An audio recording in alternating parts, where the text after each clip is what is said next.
느헤미야는요, 예루살렘에 이제 도착을 했는데, 도착한 다음에 아주 신중하게 그것을 관찰합니다.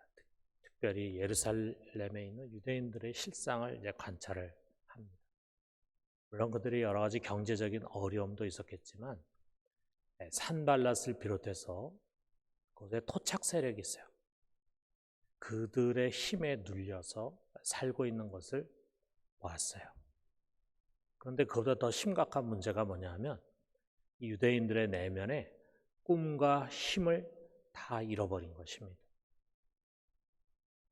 100년 전, 약 90년 전에는 그들의 조상들이 바벨론, 페르시아 각지에 흩어져 있다가 자기의 삶의 터를 다 내려놓고 이 예루살렘을 재건축하겠다고 여기까지 와가지고 그 고생을 하면서 성전을 세웠어요. 그런데 지금 이들은 그 신앙의 중심인 예루살렘 성이 파괴가 되어 있는데도 불구하고 그것을 보면서도 재건할 엄두조차 내지를 못했습니다. 당장 하루하루 살아가기도 급했겠지만 주변 이방인들의 눈밖에 벗어나지 않으려고 했기 때문에 그랬다 이거죠. 자, 그렇기 때문에 느헤미야가 제일 먼저 해야 할 일은 뭐냐면 이 유대인들 속에 이 선한 사역에 대한 동기를 부여해야 돼요. 그래서 기꺼이 동참하도록 하는 일이었어요.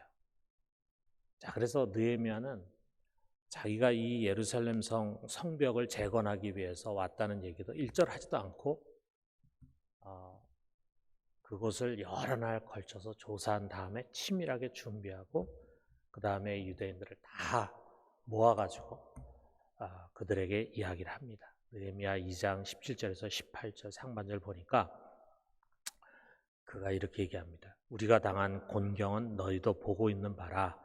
예루살렘이 황폐하고 성문이 불탔으니 자, 예루살렘 성을 건축하여 다시 수치를 당하지 말자 하고 또 그들에게 하나님의 선한 손이 나를 도우신 일과 왕이 내게 이른 말씀을 전하였고, 자, 그들 속에 이 성전 재건에 대한 사명과 꿈을 심어주는 거예요. 그리고 이 일에 나서는 자신을 하나님의 선한 손이 돕고 왕도 도왔다. 그런 구체적인 일들을 간증을 했습니다. 자, 이것을 통해서 하나님이 이 일을 기뻐하시고 우리와 함께 하신다는 확신, 왕이 이것을 허락했다라고 하는 그런 확신을 심어줬어요. 자, 그러자 그들이 어떻게 반응했습니까? 이게 2장 18절 하반절 보니까 그들의 말이 일어나 건축하자 하고 모두 힘을 내어 이 선한 일을 하려 하며 그랬어요. 자, 우리 함께 이제 건축하자. 모두가 힘을 내서 동참하기 시작했어요. 자, 그러면서 예루살렘 성벽 건축이 시작이 됐습니다. 자, 이 길고 긴 성벽을 세우는데 어떤 방법으로 해야 할까? 여러 가지가 있을 수 있겠죠. 가령 한 그룹은 돌을 깎고 한 그룹은 그 깎은 돌을 운반하고 또 다른 한 그룹은 그 돌을 세우고 이렇게 일의 종류에 따라 안배할 수 있었을 것입니다. 또는 이 성벽 전체를 너댓 개 큰 구역으로 나눠가지고 한 구역에 많은 사람 배정해서 일하게 할 수도 있었을 거예요. 자, 그런데 느헤미야가 한 방법은요, 전혀 다른 것이었습니다.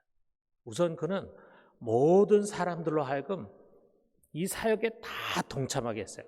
그 당시 거기에 최고의 영적 지도자를 할 수 있는 대제사장부터 시작해가지고 포로로 잡혀온 느디님이라는 족속들이 있었는데 느디님 사람에 이르기까지 예외 없이 한 구역씩 맡아가지고 성벽 재건에 동역할 수 있도록 배려했어요.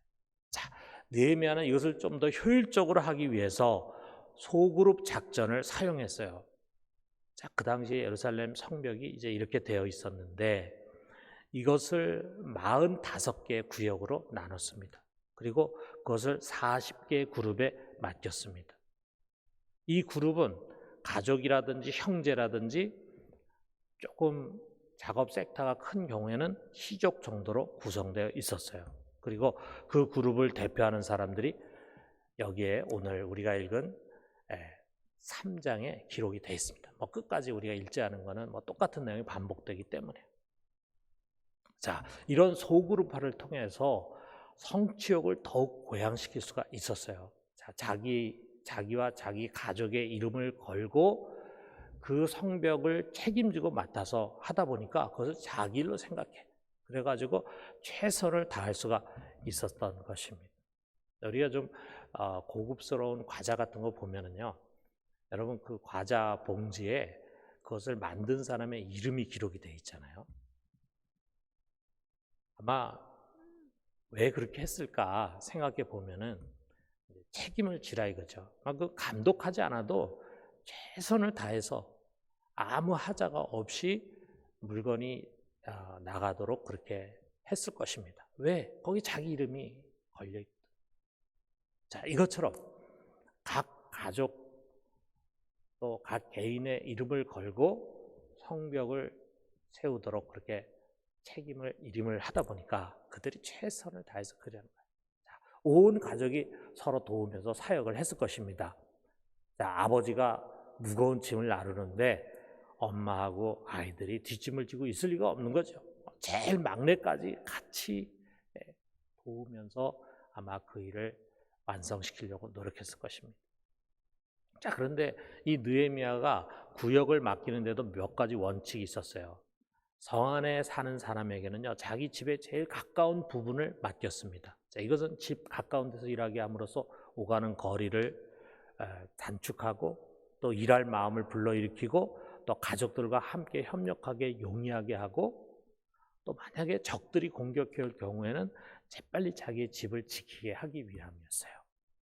그리고 자신의 직무와 관계된 구역을 연결시켜 줍니다.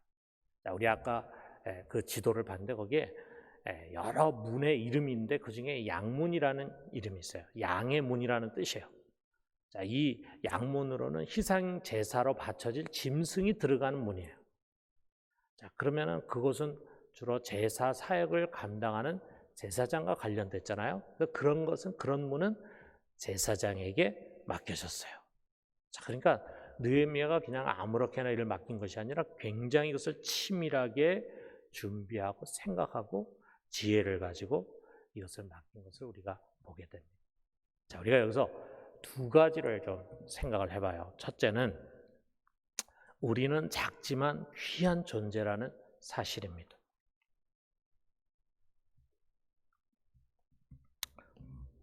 자, 여러분, 여기 한 가족이 담당하는 구역은요, 예루살렘 성벽 전체의 45분의 1에 불과합니다. 보잘것없어요. 작아 보입니다. 그런데 이런 작은 것들이 모여서 거대한 크기의 성벽이 되는 것입니다. 여러분, 우리 한 사람 한 사람 보면은요, 다 작고 연약합니다. 여기 있는 목사부터 시작해서 어떻게 보면 우리가 세상에서 할 수 있는 일이라고 하는 것이 참 미미한 것입니다. 우리가 평생 무엇을 위해서 수고하고 헌신하지만 뒤돌아보면은 사실 참 작은 거예요.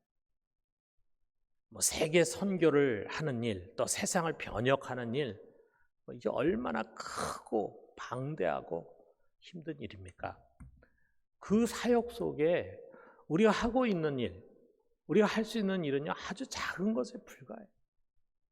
어떻게 보면 우리가 죽고 난 다음에 우리가 한 일에 대해서 아무 기록도 남겨져 있지 않고 멀리서 보면은 거의 자취도 느껴지지 않을 사람들이 대부분일 것입니다.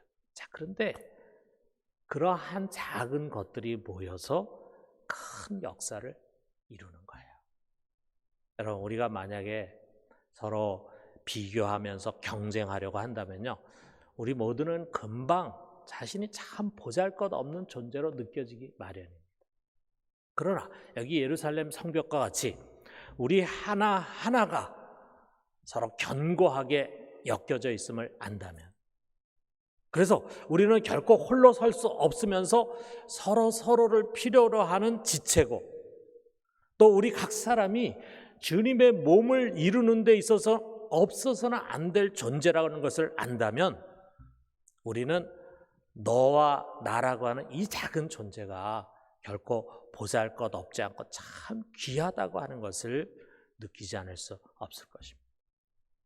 여러분, 바울의 말씀 속에 참 깊은 의미가 담겨 있어요. 에베소서 2장 21절에서 22절 보면 그의 안에서 건물마다 서로 연결하여 주 안에서 성전이 되어 가고 너희도 성령 안에서 하나님이 거하실 처소가 되기 위하여 그리스도 예수 안에서 함께 지어져 가느니라. 우리 주님의 성전이 그냥 하나로 뚝딱 만들어진 것이 아니라 아주 작은 돌들이 서로 연결해가지고 그 성전이 돼요.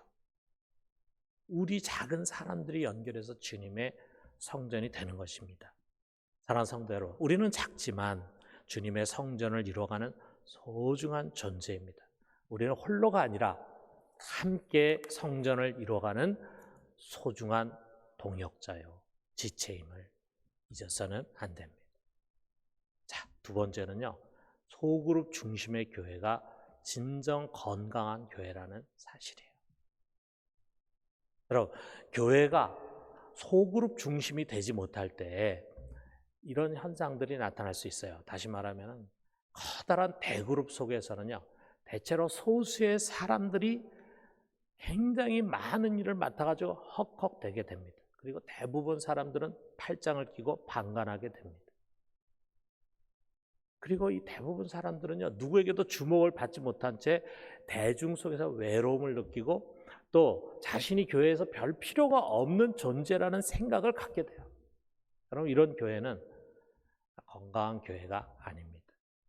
반면에 소그룹에서는요, 구성원 모두가 없어서는 안 되는 존재로 느껴져요. 대배 교인 하나가 결석하면 뭐 티도 나지 않습니다. 자, 그러나 목장에서는요, 순원 하나라도 못 나온다고 하면 서로 아쉬워해요. 한 사람이 소중해요.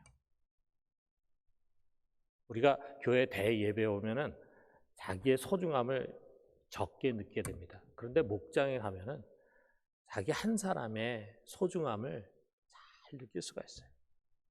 자, 여기서는요, 가르치는 자와 배우는 자, 주는 자와 받는 자가 나눠지는 것이 아닙니다. 서로가 함께 돌보고 함께 세워가고 함께 도움을 주고 또 함께 도움을 받는 동역자이고 또 의지할 대상입니다. 여러분, 오늘날 이 대면 모임, 특별히 대배가 어려울 때 우리의 교우들을 지탱해 주는 것은 다름 아닌 소그룹 목장이에요. 이 목장에 목양이 없다면은 아마 우리 교인들은 훨씬 더 큰 어려움을 겪었을 거예요. 우리는 이 코로나라고 하는 아주 특수한 상황 속에서 목장의 위대함을 보게 됩니다. 교육자가 신방하기도 어렵고 또 신방에서 좀 깊은 대화를 나누기도 어려운 이때에 우리 순장을 중심으로 한 목장 가족들의 끈끈한 교제는 서로에게 얼마나 힘이 되고 울타리가 되는지 모릅니다. 여러분, 우리 교회는 대략 한 16년 전부터 목장을 시작했어요. 이것을 위해서 리더들을 훈련하고 그리고 지역 중심으로 모일 수 있도록 치밀하게 준비했습니다. 그리고 처음 이 목장의 기초를 놓은 리더들은요, 정말 헌신적이었어요. 이들이 헌신이 없었다면 소그룹으로 전환하는 것 자체가 어려웠을 뿐만 아니라 오늘날 이와 같이 목장의 모습을 갖추기가 어려웠을 것입니다. 그래서 여기 3장 전체에서 우리가 좀 눈여겨볼 사람들이 몇이 있는데, 첫째로는요, 대제사장 엘리야십이라는 사람이에요. 대제사장 엘리야십. 1절에 보면은 그가 먼저 형제 제사장들과 함께 일어나서 양문을 건축했다 그랬어요. 신앙적인 리더로서 솔선수범하는 이 귀한 모습이 다른 유대인들에게 얼마나 도전이 되겠어요. 우리 대제사장이 직접 돌을 짊어지고 그 다음에 나무를 받고 일을 하신다. 그러니까 옆에서 그것을 보는 사람들이 열심히 일하지 않을 수 없지 않았겠어요? 자, 반면에 유감스러운 예도 있습니다. 5절에 보면은요, 드고아의 귀족들은 유감스럽게도 공사 책임자에게 협조하지 않아요. 같이 일하는 것을 거절했습니다. 나 같은 귀족이 평민들과 함께 흙을 묻히면서 힘들게 노동할 수 있느냐, 뭐 이런 거죠. 이 대제사장 엘리야십과 얼마나 대조가 됩니까? 여러분, 지도자가 먼저 나무를 지고 돌기둥을 세우는 일을 하지 않는 한 진정한 성전 건축은 불가능합니다. 소그룹 중심의 교회로서의 관건은요, 그 교회 지도자들에게 있습니다. 목회자를 비롯해서 평신도 리더들이 먼저 소그룹의 비전과 중요성을 갖고 앞장서야 합니다. 먼저 영혼 사랑의 기쁨을 맛보고 그리고 사람을 키우는 데 비전을 가져요. 그래서 소그룹을 위해서 진정으로 헌신하는 목자가 돼야 합니다. 여러분, 이 유대인들이요, 예루살렘 성벽 재건을 하는데 걸린 시간이 52일이었어요. 6장 15절에 그것이 나옵니다. 그런데 후대 사람들은 이 예루살렘 성령 이렇게 빨리 지을 수가 없었다. 이건 불가능한 것이다. 이렇게 생각을 해요. 그래서 우리가 잘 아는 유대 역사가 유세푸스라는 사람인데, 이 사람은 실제로 이 공사는 2년 4개월 소요됐을 것이다. 이렇게 책에 기록을 했습니다. 그러나 여러분, 우리는 성경을 그대로 믿습니다. 이 불가능해 보였던, 어찌 보면 요세푸스의 계산처럼 최소한 2년 4개월 정도는 걸려야 했을 공사가 52일 만에 완공이 됐어요. 물론 하나님의 도우심과 그가 모든 사람들에게 힘과 능력을 주셨기 때문에 빨리 맞출 수 있었겠죠. 그러나 이것은 소그룹의 장점을 최대한 활용한 느헤미야의 놀라운 리더십과 지혜에 있었습니다. 사랑하는 성도 여러분, 소그룹에는 놀라운 힘이 있습니다. 여러분, 자신도 모르게 목장에서 성장해 왔어요. 또 성장하고 있습니다. 목장이 우리들의 신앙의 중요한 자소가 되어 있습니다. 그러므로 여러분, 우리의 목장을 사랑합시다. 소그룹 신앙의 즐거움을 우리가 더 느낍시다. 우리의 목장이 더 좋은 목장으로 세워가도록 힘써요. 그래서 우리 교회가 소그룹 중심의 교회로 건강하게 세워질 수 있기를 주님의 이름으로 축원합니다.